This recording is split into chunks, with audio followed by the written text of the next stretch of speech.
Cuidado, filho. Alguém do teu convívio está tramando algo maligno contra você. É a última vez que vou te alertar, meu filho. Essa pessoa tem terríveis intenções contra você. Ela quer prejudicar a ti e a tua família. Vou revelar diante de ti agora o nome dessa pessoa. Essa pessoa finge ser sua amiga. Ela fala com você normalmente todos os dias, ela finge ser quem não é, como um camaleão. Você está nos planos ruins dela. Ela sente inveja de você e do que você tem.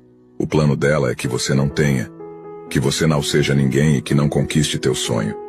Antes de revelar o nome dessa pessoa, se você crê em Deus, deixe nos comentários, eu creio.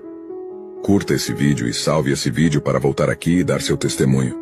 Essa pessoa é a quinta pessoa que aparece em compartilhar no botão do WhatsApp ao lado. Ela é a cobra do Jardim do Éden. Tenha muito cuidado e cautela nesses próximos dias. A qualquer momento, ela vai te apunhalar pelas costas.